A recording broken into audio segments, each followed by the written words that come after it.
Imagine being 19 years old and knowing a secret so enormous that it could save 1,000,000 lives, and knowing that no one believes you. Not the Red Cross, not the Allied governments, not the Jewish leaders who should have been the first people you went to, not the men in the room who held your report in their hands and read every page of it, and then set it on the table and said, "We cannot release this. Not yet. Not now." 1,000,000 people. 1,000,000 names. 1,000,000 faces. Lined up in rail cars rolling east toward Poland. And you, a 19-year-old boy from a small Slovak town, were the only man on earth who had seen with his own eyes what was waiting for them at the end of the line. And you had escaped. Against every law of probability, you had escaped the most guarded death camp in Europe. You had walked 80 miles through Nazi-occupied territory on bleeding feet, through mountain passes in April snow, with German patrols and sniffer dogs behind you. You had done everything right, and the world was still not moving fast enough.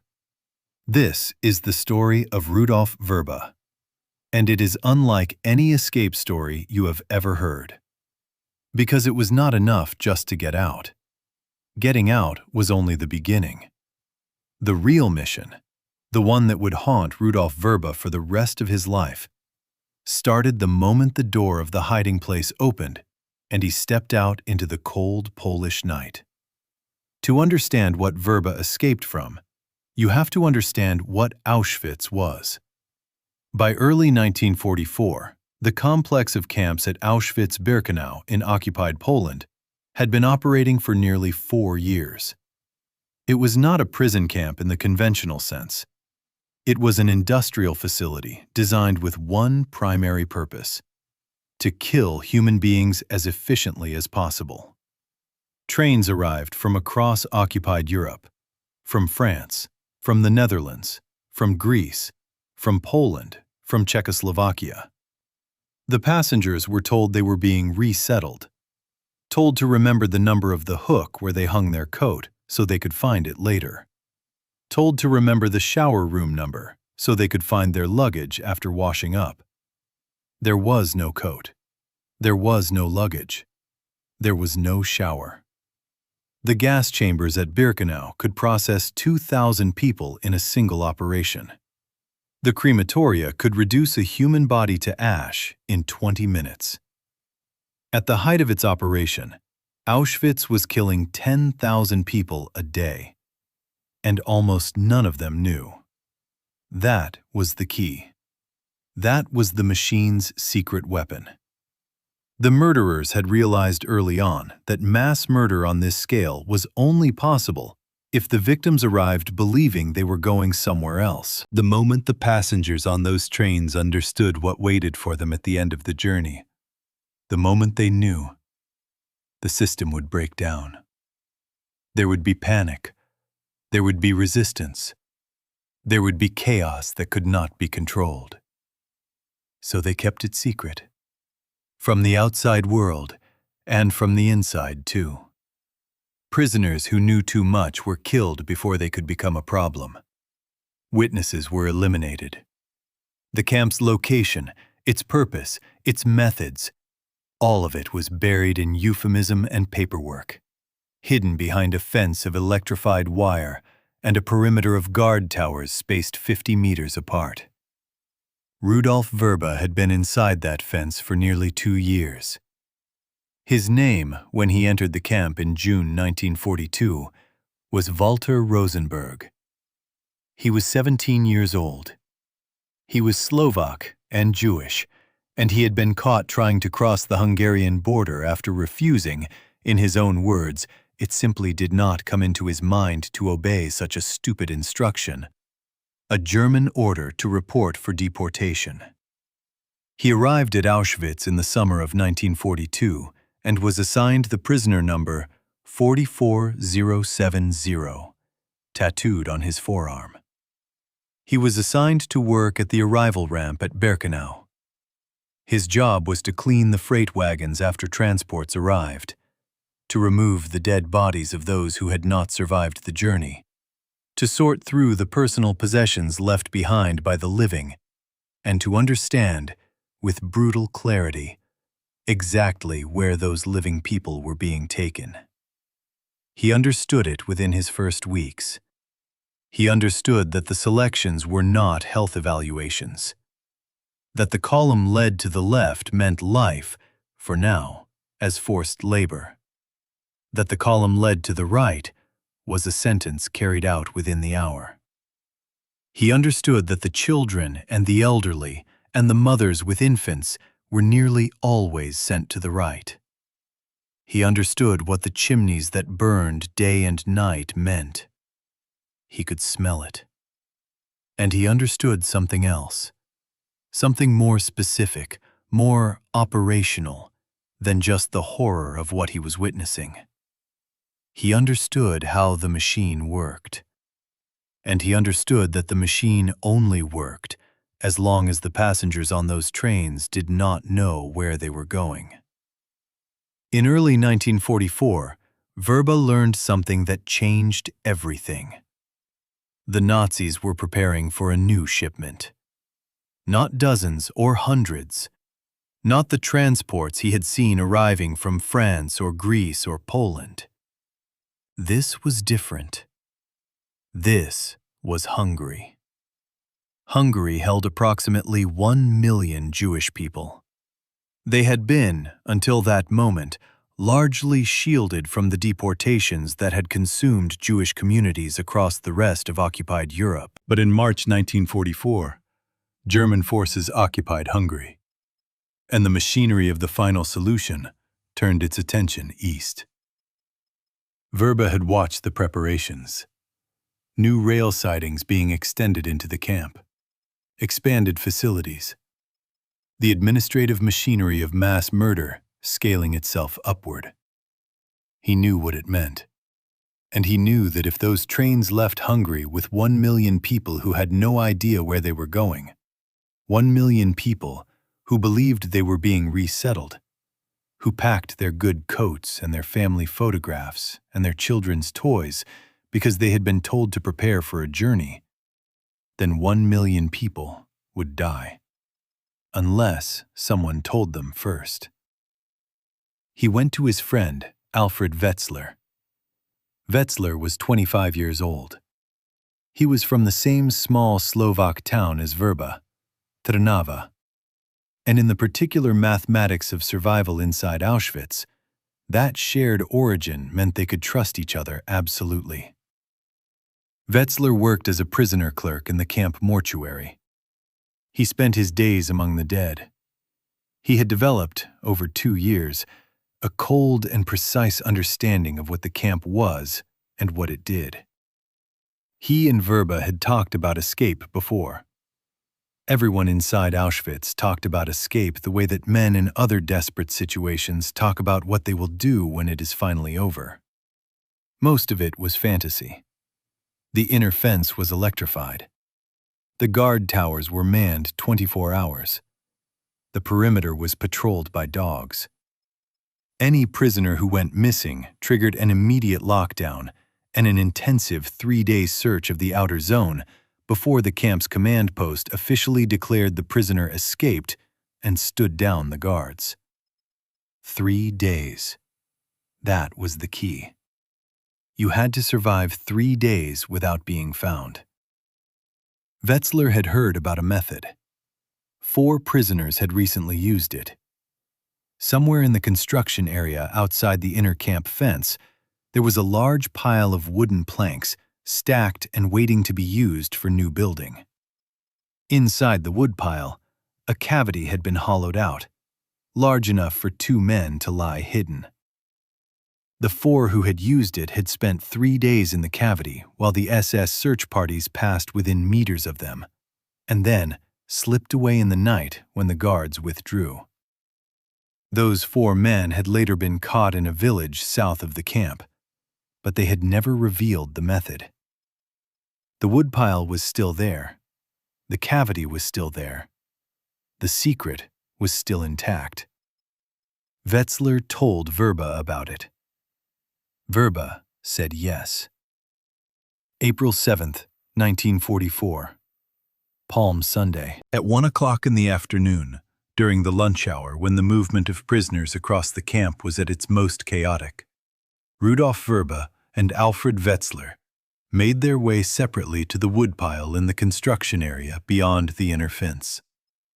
Two other prisoners, known only by their first names, Bolek and Adam, covered the entrance behind them with boards and dusted the ground with Russian tobacco soaked in petrol. The strong, pungent smell would confuse the dog's sense of smell and drive them away from the hiding place. Then Bolek and Adam walked away, and Vrba and Wetzler lay down in the darkness and waited. At 5:30 that afternoon, the siren went. The camp knew they were gone. Above them, they could hear boots striking the frozen earth, the barking of dogs, the voices of SS guards sweeping the search zone in organized grids. They could hear the clicking of a dog's claws on the wood above their heads. They did not move. They lay on their stomachs in the darkness, scarves tied around their mouths to prevent the sound of accidental coughing from betraying them. A watch with phosphorescent hands was their only way to measure time. The cold seeped into the wood. The sounds of the search went on for hours. Then, silence. Then resumed again the next morning. 3 days, 80 hours in the dark. Unable to eat, barely able to drink, unable to stretch their limbs. Listening to the sounds of a death camp going about its daily business 3 meters above their heads.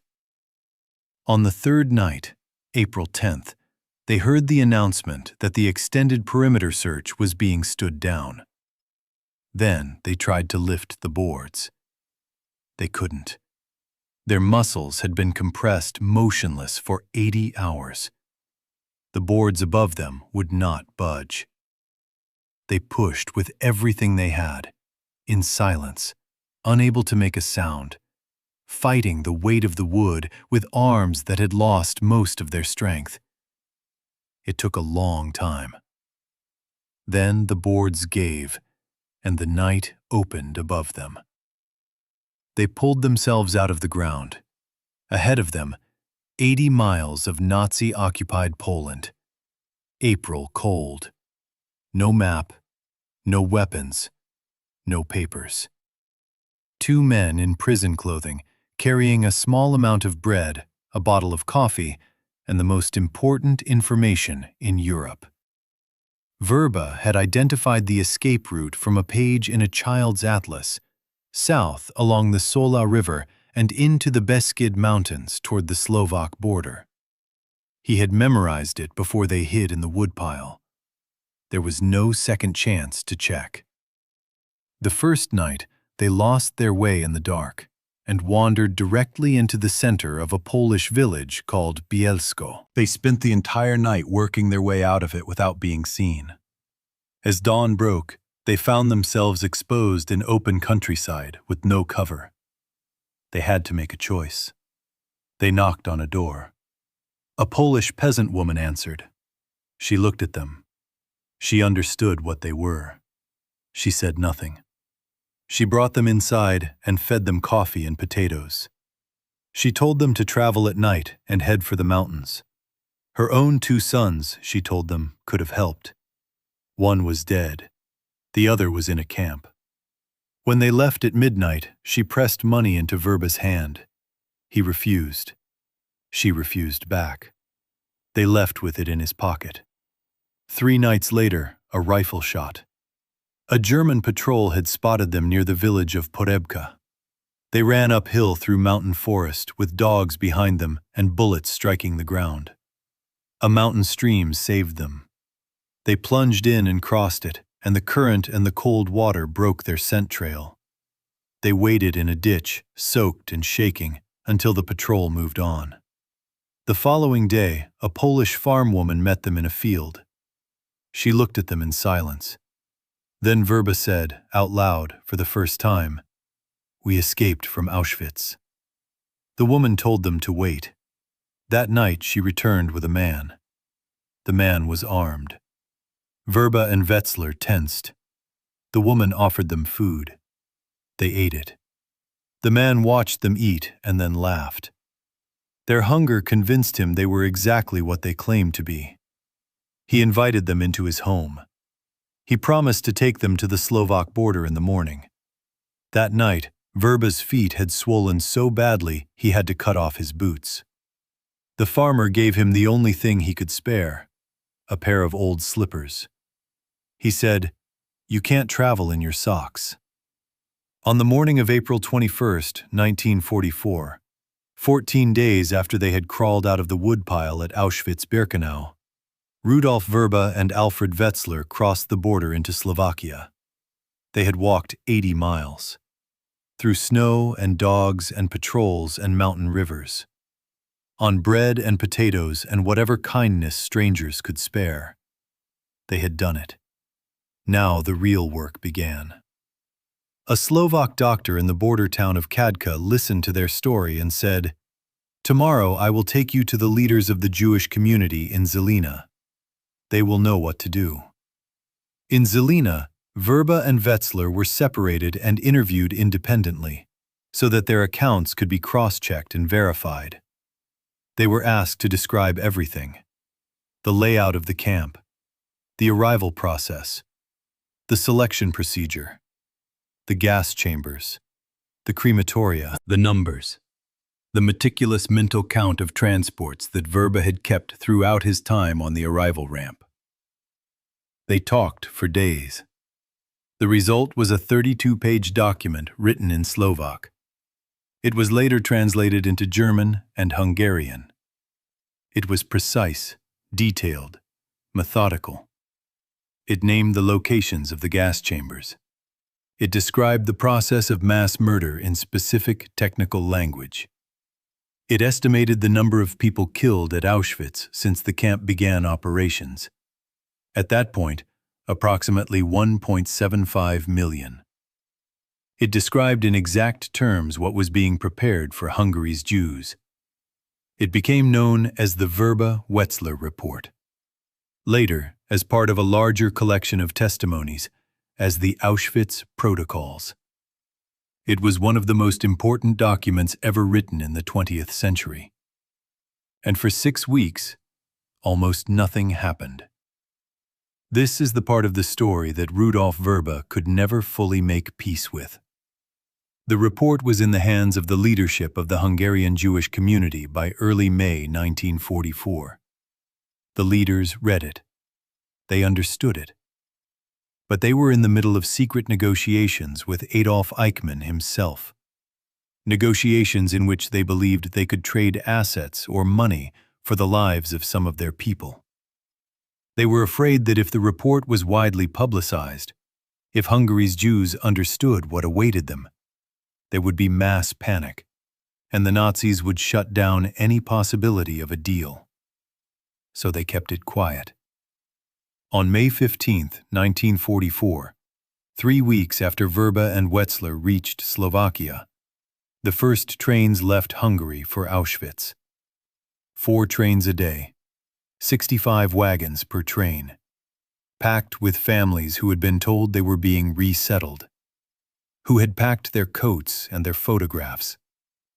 By the time the deportations were halted, 437,000 Hungarian Jews had been sent to Auschwitz. Most of them were dead within hours of arrival. The report eventually reached Switzerland. It was published in the Swiss press in late June 1944. By then, British and American newspapers were running it. World leaders were making appeals directly to Hungary's government. Pope Pius XII made a public intervention. President Roosevelt issued direct warnings.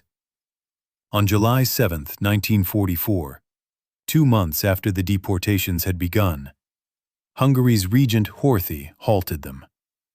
There were still 200,000 Jews alive in Budapest. they survived. Many of them directly because of what the report had finally forced into the open. But 437,000 were already gone. Vrba believed, for the rest of his life, that if the report had been released to Hungary's Jews in early May when it first arrived, many of those 437,000 would have fled. The front lines were advancing. The war was in its final year. There were places to hide, forests to disappear into, borders to cross. People who knew what was coming could fight, could run, could resist. People who were told they were going to be resettled could not. He said it publicly. He said it at trials. He said it in interviews. He wrote it in his autobiography.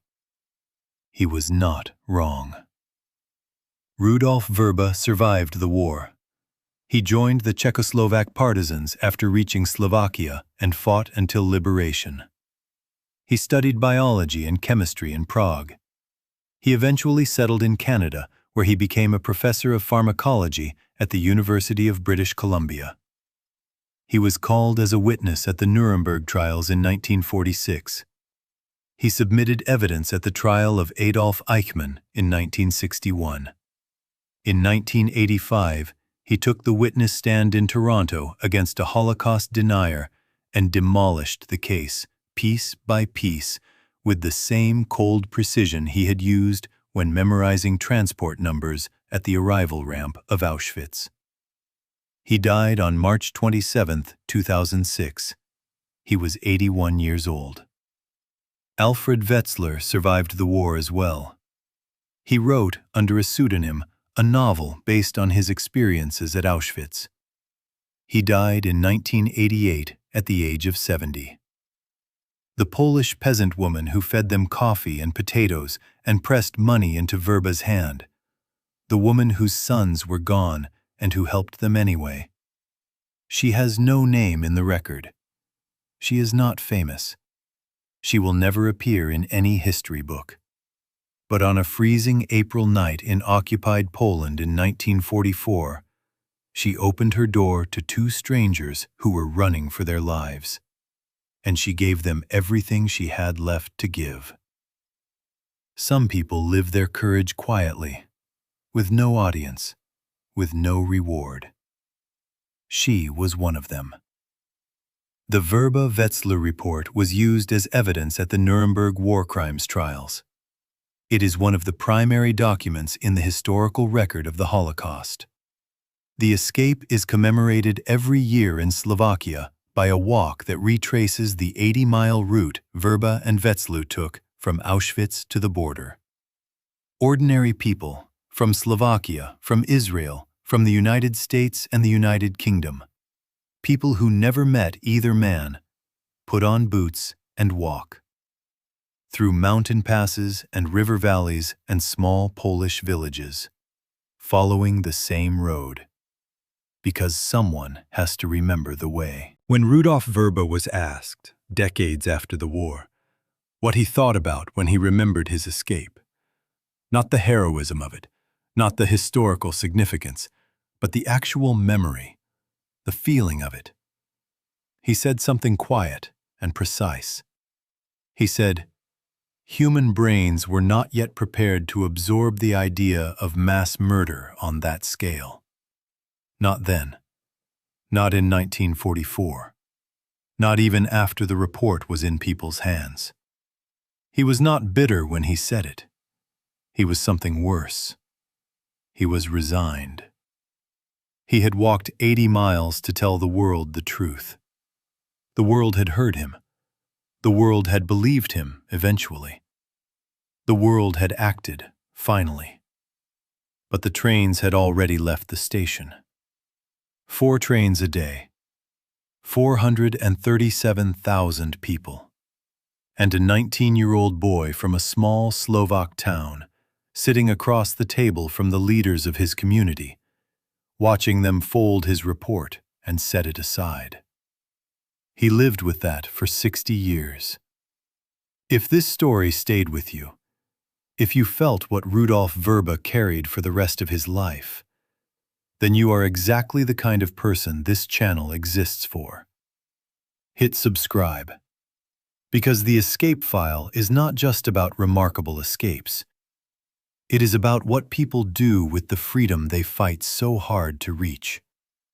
And sometimes, the hardest part of the story is what happens after you get out.